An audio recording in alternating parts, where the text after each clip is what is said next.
एक विरह का प्रस्तुति बा। चार लाइन कभी लाइव 2 जन देख रहे हैं। लेट दिखा रहा है मेरे दर्पण में दुनिया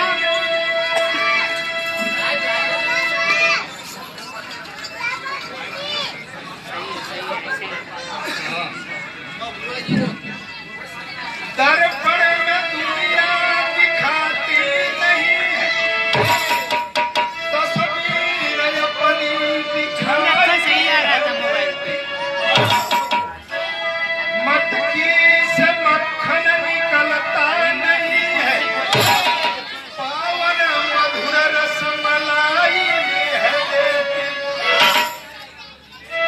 समंदर के अंदर तो जल ही भरा है, हर सम्मान गंगा जल ही है पाता। लीलारों पे सजता नहीं रंग रोगन, परम भाल को सिर्फ चंदन सजाता। एक ही जन है। कवि जी ने भाव को लिया है कि समंदर के अंदर तो जल ही भरा है, सम्मान गंगा जल ही है पाता। लीलारों को सजता नहीं रंग रोगन, परम भाल को सिर्फ चंदन सजाता। हमारे विरह के मास्टर साहब भाव को गजल का भाव लगा मास्टर। कौन देख रहा है?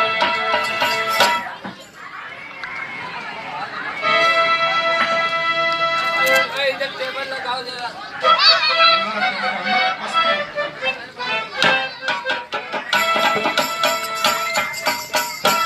गजल का अंदाज कभी नहीं लिया है। अरे अल्लाह तेरी रहमत, अल्लाह तेरी रहमत बसती है फकीरों में। साथ जन आ गए। तेरी रहमत, अल्लाह तेरी रहमत मिलाओ मत।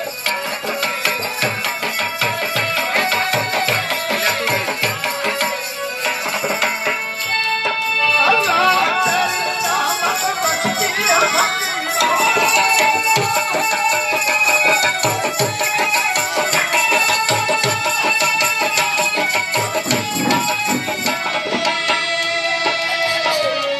बसती है फकीरों में, क्या क्या लिखा है तूने, क्या क्या लिखा है तूने, हाथों की लकीरों में क्या क्या लिखा है तूने।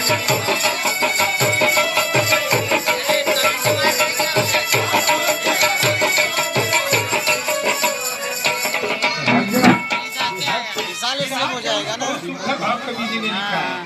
क्या लिखा है मास्टर? अपलोड हो जाएगा। घासों पर सजी सबनम, हाँ मेरे घासों देखा पर दीवार सजी क्यों लिखा है? सबनम, नहीं चाहा जाती है, घासों पर सजी सबनम। 6 जन आ गए।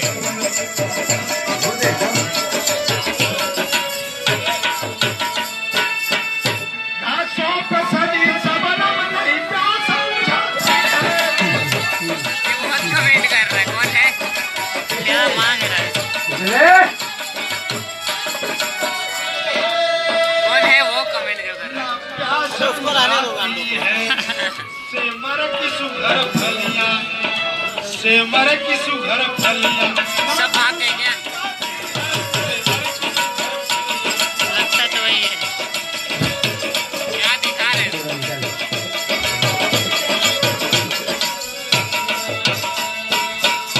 कवि जी ने भाव लिया।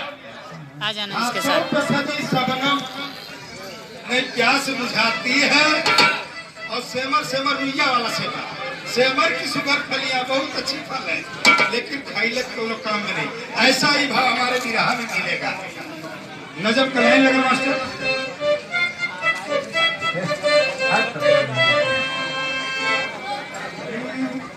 तार के छाव में जीवन न बिताया जाता,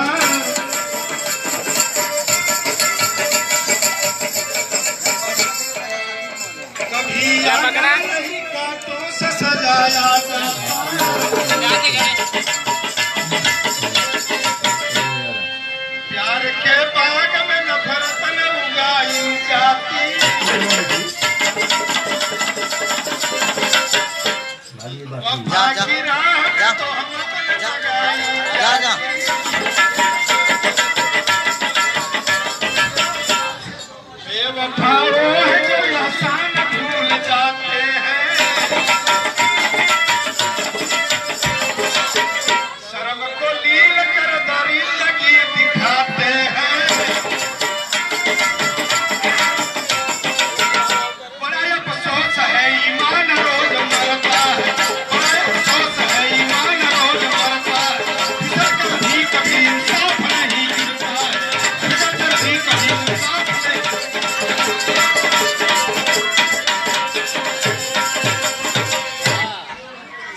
संदीप मौर्य, जौनपुर जिला मछली पट्टी के धरती से 101 रुपये पुरस्कार। मालिक सुखी रखा, आपके पढ़ाई में 4 चांद लगा।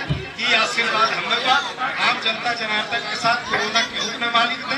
ये हमारे शुभकामना साईं बाबा से।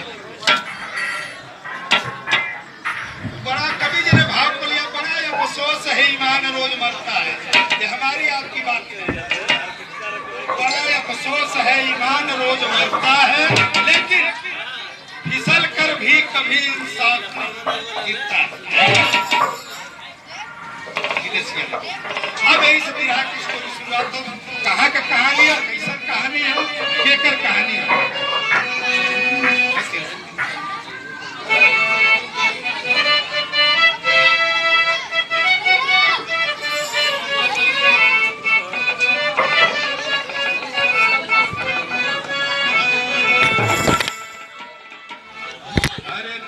पूरा राया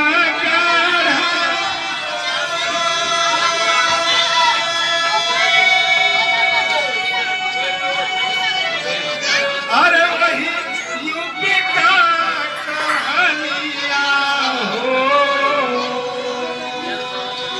अरे लिखली पिंटू सर देखा था, पिंटू सर लाइव। हाँ लाइव है ना फेसबुक पे। कौन पिंटू? पिंटू सर, पिंटू सर। कौन पिंटू सर? अरे वो वहाँ के लखनपुर कॉलेज के। वीडियो बना है ना, ये अपलोड हो जाएगा। और उससे वीडियो नहीं बनी? बनी बनावा अपने में तू जो ना पापा ऊपर बना के भेज देते हैं। हाँ हाँ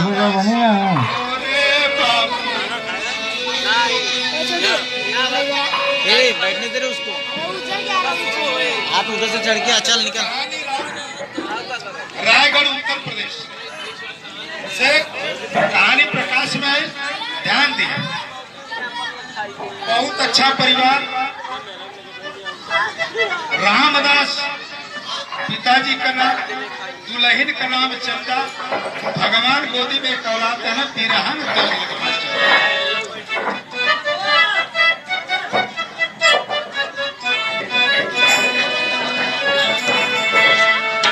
मास्टर बजावा था। अरे बथला कपार मोरी की सगारी हमारे राजा जी कौनो नेता न दिया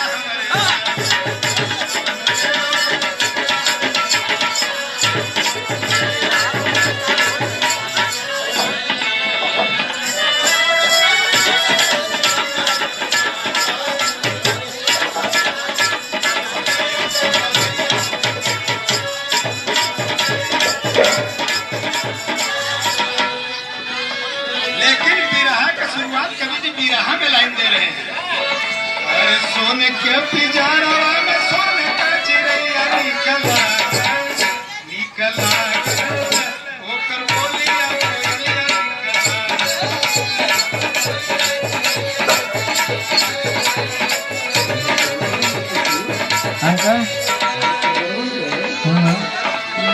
चमका चादरिया चंपा आया गाना।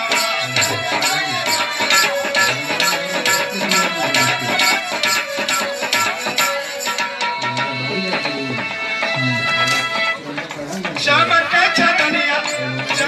चदनिया घरवा चंदाया चोरिया।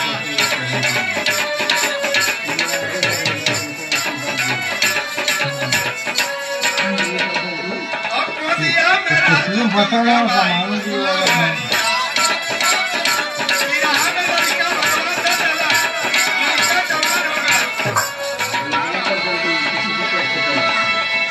मालिक एक लड़का देना सोना जैसा नाम रखायल राजू।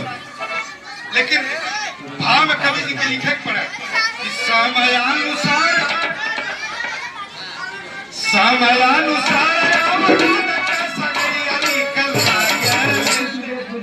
निकल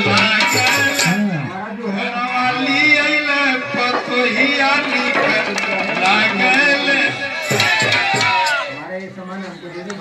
शादी भाई पतो आएगी, हंसी खुशी से परिवार चलत बा। हाँ? परिवार लंबा चौड़ा भर, लड़का जवाबदारी के चतले बा, बाबू वृद्धा हो चलो लोग हमें परदेश चले जाएंगे। बिहार में काम कर लगे मास्टर।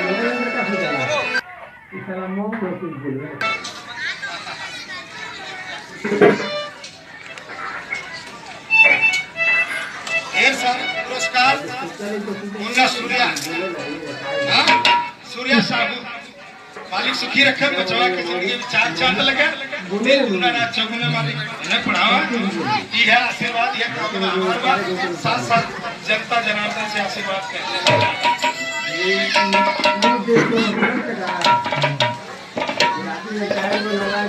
अरे गवना करा के सैया, गवना करा के सैया, अरे बसला सर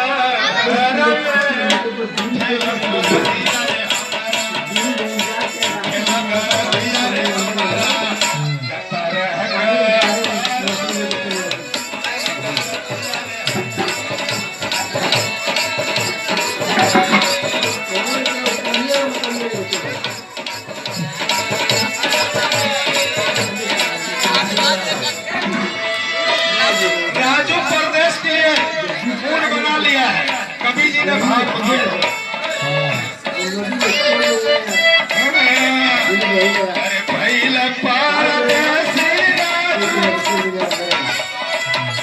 अरे भैल परदेसी राजू, प्यार के पार में प्यार का निशानिया रे बना पे, प्यार का निशानिया रे बना पे, गीता घर में प्यार का निशानिया रे बना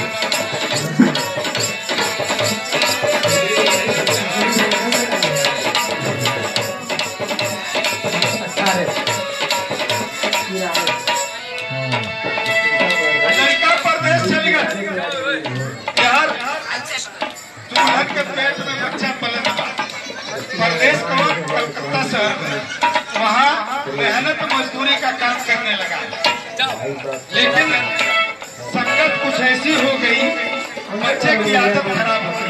आदत खराब हुई मास्टर, अरे नशा खोरी भारी भई,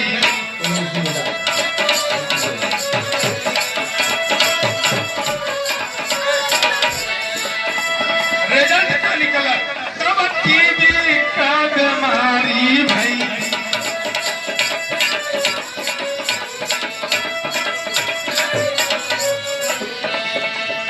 गांव के ही लोग थे, भाड़ा किराए का इंतजाम करके फिर रामपुर भेज दिए। यहाँ आकर के बहुत दवा हुई, लेकिन मालिक को मंजूर नहीं हुआ, भाव में देना पड़ा। अरे भैल पार लोकी, भैल पार लोकी, मारा में प्यार कर सरिया कोई गीता घर में प्यार कर सरिया।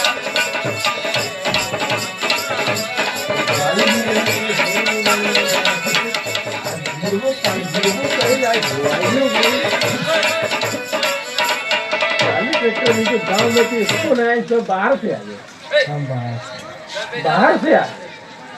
बहुत सुंदर पुरस्कार उर्मिला प्रजापति भाई की माता की जगह पर माल चरण में 100 बार आशीर्वाद का जितना मंगा से मंगा ले, सारा दुकान वाले रुपया वो देखते हो रिजल्ट मास्टर साहब पैसे ले जाओ, दूसरा के बाद टीबी की बीमारी हावी पड़ गई, बच्चा इस दुनिया से चला गया।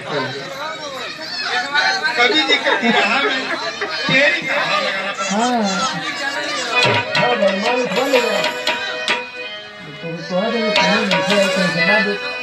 पानी पड़ी हुई है उठा बात, एक ही औलाद कफन से बांध रहा है, फपक करके रो पड़ा।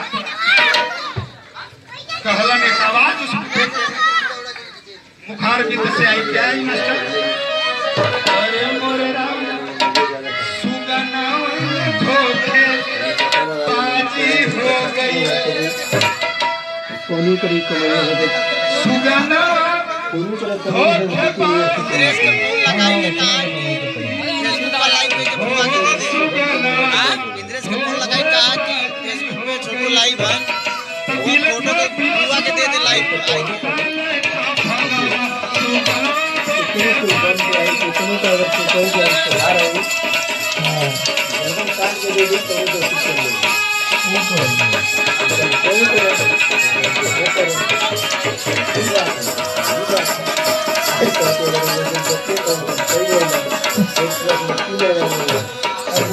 मालूम है तो 3000 दूसरे को रही तो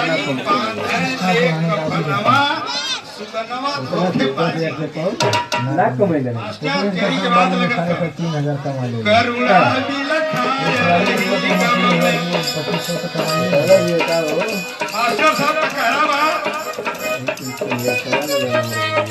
पढ़े लिखे भाई ध्यान दिया कैसे सुन करुणा दिल खाए रही गम में अगना गम की न तुझे कंगना अब खासे खुशियाँ सगरी भी छीन लिए भूल गए मनिया भूल गए रंगना कमक बदरी चहोर घिरी जननी रोया भूल गए सुगना घर में दुलही दिन रात अवत सपना भई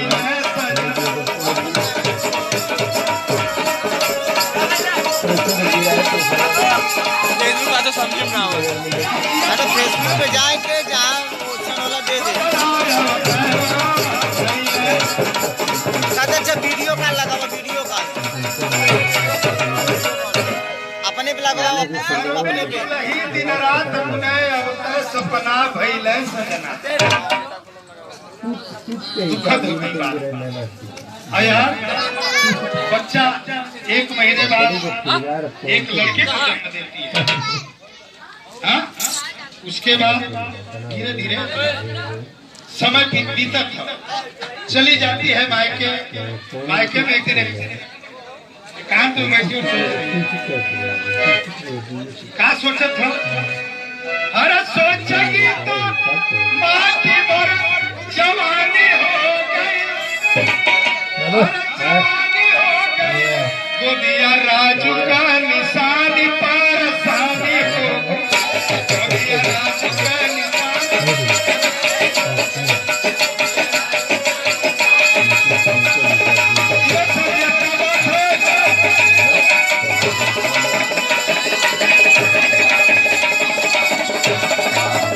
गोदिया राजू का निशानी पारसानी हो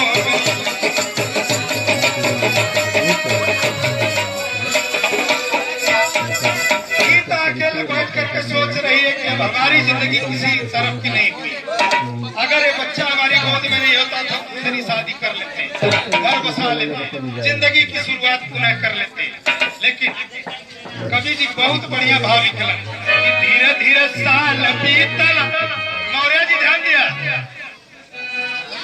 एक ही बच्चा दोने आई है और सैया पर रोकी हो गया नन्ना सा बच्चा 1 महीने का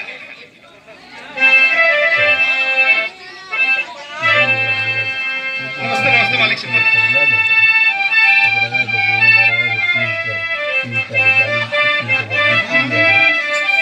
सोचोगे तो माटी मोर जवानी हो गई अरे जवानी हो गई गोदिया राजू का निशानी पारसानी हो गई निशानी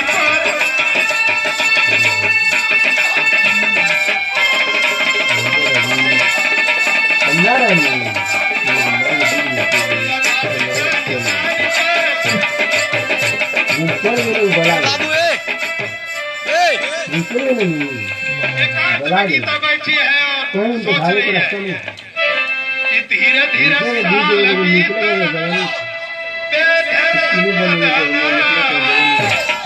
लेकिन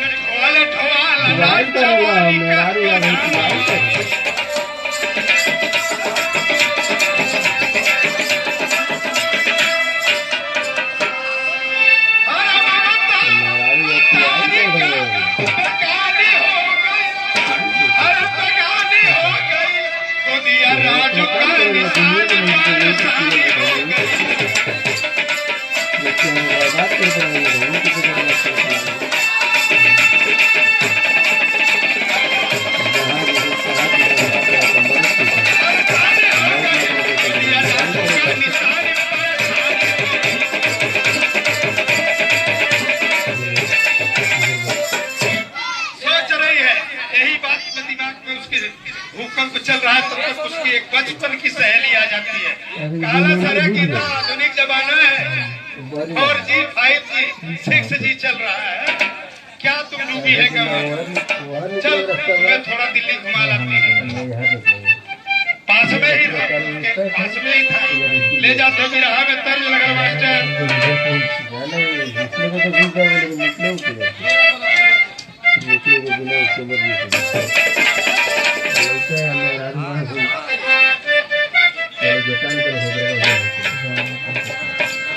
अरे चंचल सहेली गीता से बोली, चंचल सहेली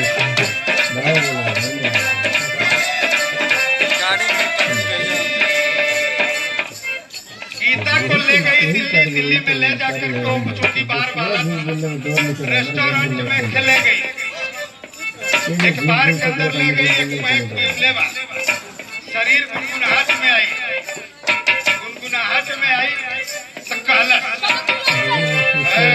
चंचल सहेली गीता से प्यास गोरी दिल का बुझाई ले।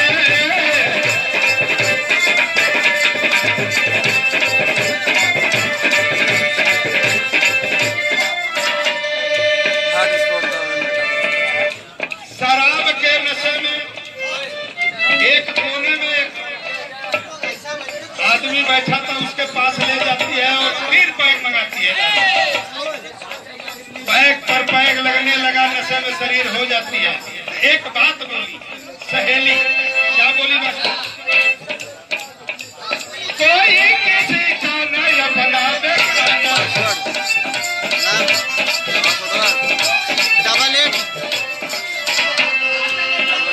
8898 करो सारा 95 केगा जमाना, 10 रही। कालस गीता क्या शर्मा रही है, इस शराब का दौर चल रहा है, अपने जीव की अपनी इच्छा की पूर्ति कर ले। हाँ? अरे बोतल की पानी, अरे बोतल के पानी पी लो पुरानी, होली दिवाली मना ले, प्यास गोरी दिल का बुझाई ले।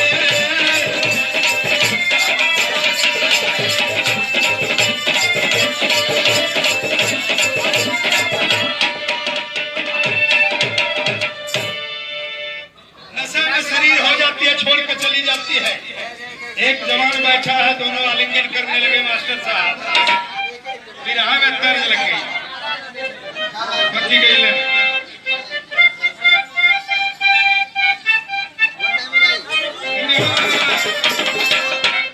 अरे पाकी गई लगे हर खान गिर गई,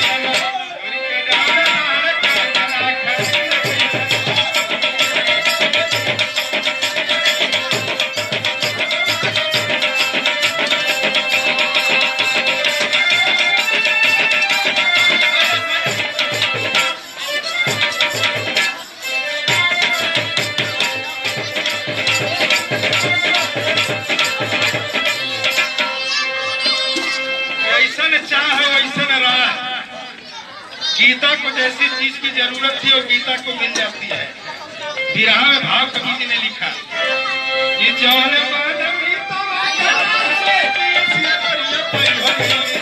गोरिया पाई हो गई, अपने मनवा का सवरिया गोरिया पाई हो गई।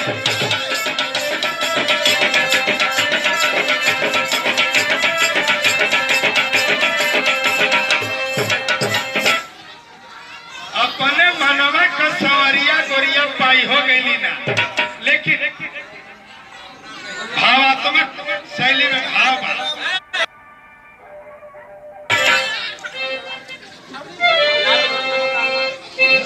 अरे सींचन फुलवारी माली खिल नहीं फूल हो, और सोचे पर नवा में कैली का और फूल हो, कैली का और फूल हो।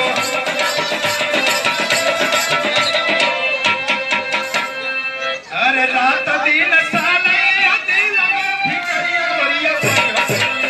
गोरिया पाई हो गई, चांद की सत्ता का गोरिया पाई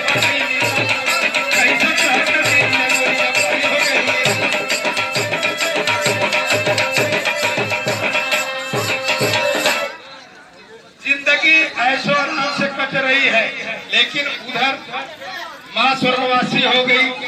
एक छोटा सा नन्हा सा बालक लेकर के वो बूढ़ा परेशान। रामदास की कहानी छोड़ दो ना, ऐशो आराम करा दे रेस्टोरेंट में, लेकिन यार विदेशिया कलाई लगवा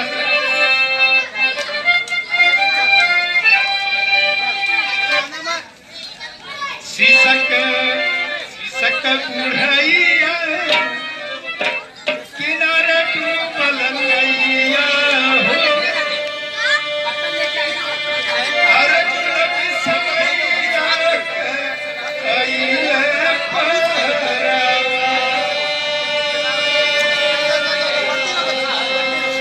संघवा में सोनू एगो राजू का निशानिया हो, ए बाबू बहन हो गया।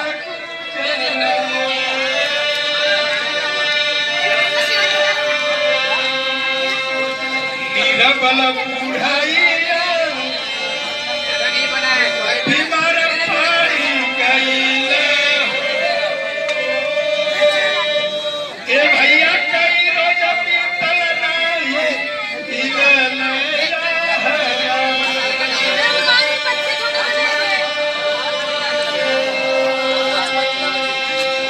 अरे लेके पावा रोटी सो, अरे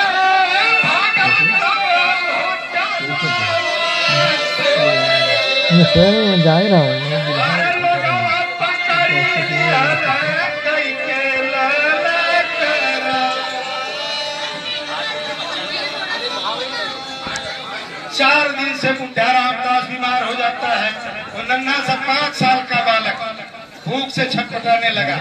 झुग्गी झोपड़ी से बाहर निकला, चौराहे पर एक होटल है, वहां से पाव मम्मा से कहा जैसे ही पाव रोटी लेकर के भागा, तिराहा में पहपट का लाइन लगाई।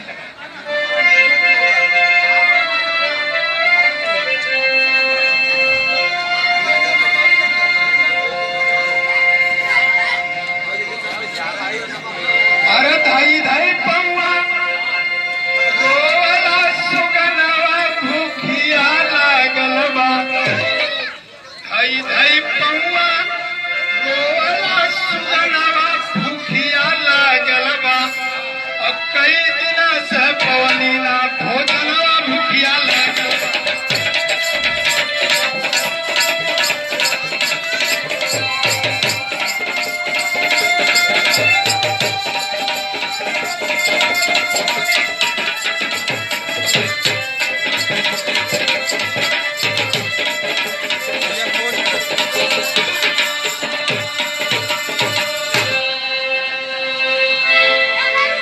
अरे सुनन के हमारे सबही चोर चोर करी आई हो, और दही अवसर पर धर्मराज गैया आई हो। अरे खोली न पावा मुहावा से पयना भूखिया लागल बा, और मारा सुरक्षित हो गईले सुगना भूखिया लागल बा।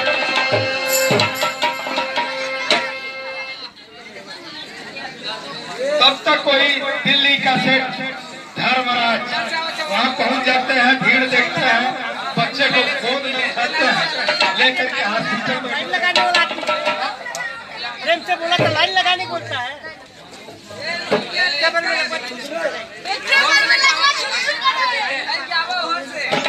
आदरणीय मनोज मौर्य शिवसेना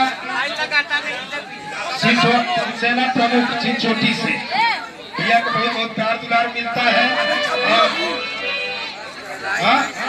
मालिक का आशीर्वाद का कामना है मनोज भैया।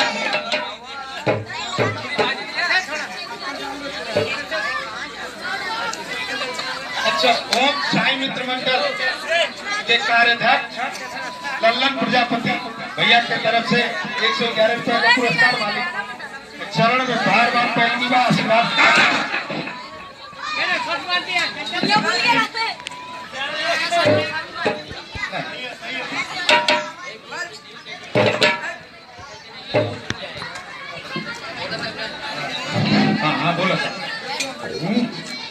और शैलेंद्र नहीं देख रहा है, लाइन होते देख रहा था ना, बस यार कल क्या कर रहा है, ये बाजा वजा नहीं सही है। मैं दिख रहा था, देख रहा था। हाँ दिखा दिखा, मेरे को दिखा।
वसई जिला खाएगा बजरंग दल के हाँ अध्यक्ष घर में बना होगा। हाँ दिनेश मालिक के कर कमलों द्वारा ढेर सारा 101 रुपए का पुरस्कार। हाँ, मालिक की अध्यक्षता में 4 रहे, प्रतिदिन संस्था को बढ़ावा मिले। साईं बाबा से हमारी एक पकड़ा है कहता ऐसा तो पहले रहा, हम आवत ही 5 मिनट में। हाँ फोन आवत है, फोन के ऊपर काट दे बस।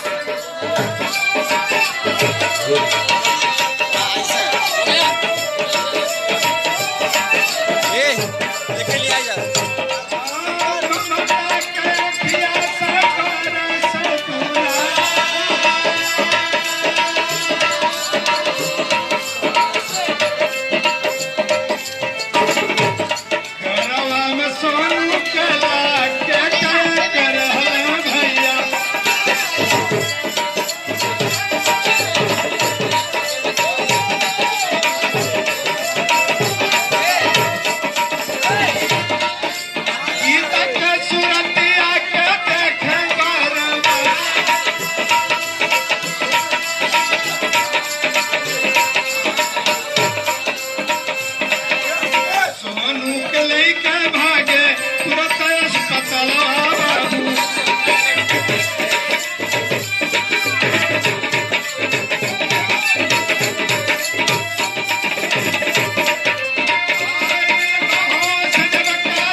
आदरणीय लाल बिहारी भाई साहब के कर कमलों द्वारा 251 रुपए का पुरस्कार। हाँ, मालिक के 100 बार पैलगी जनता जनार्दन से शांति का आवाहन बा।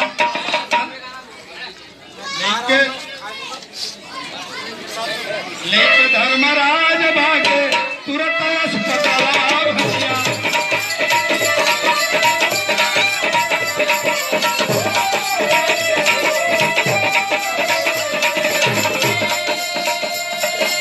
आयल बहोश जब कान वाला ऊपर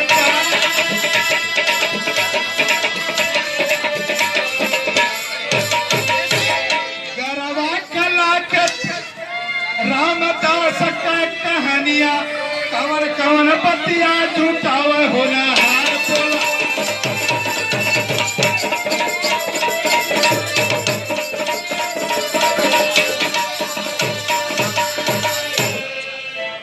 अरे झंख धर्मराज कर गीता से सदिया बिना लाल के सोहालन सोहान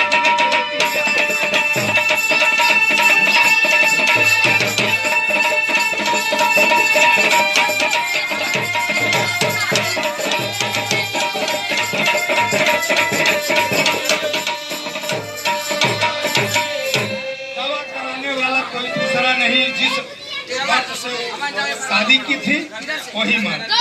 पूछे रामदास ही है गीता से सवलिया, अरे पूछे धर्मराज ही है गीता से सवलिया, और ममता के छोड़ कैसे बिचारू मैं, ममता के छोड़ कैसे।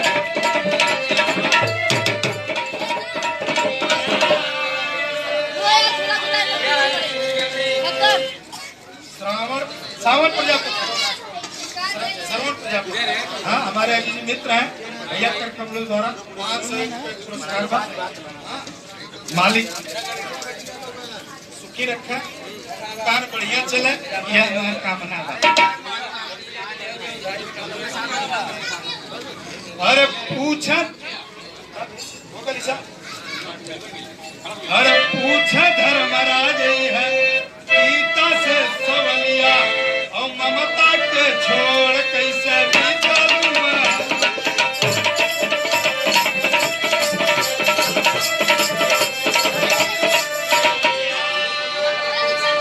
अरे धोले ना करम का दगिया, बिना लाल के सोहालन सोहागिन गोदिया।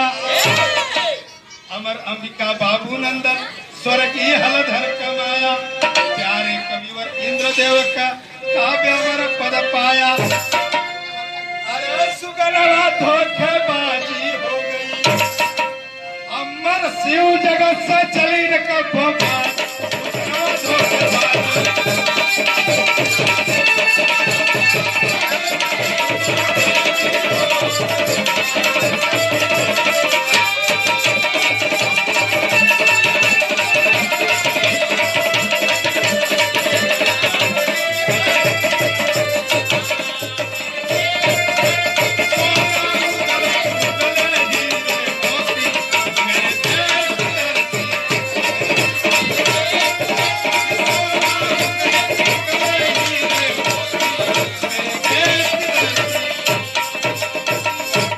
मंगरू यादव जौनपुर जफराबाद, मजनू यादव जफराबाद से धरती से समपुर से बाबा बाबा बहुत अच्छा। 50 रुपए पुरस्कार मालिक है ना।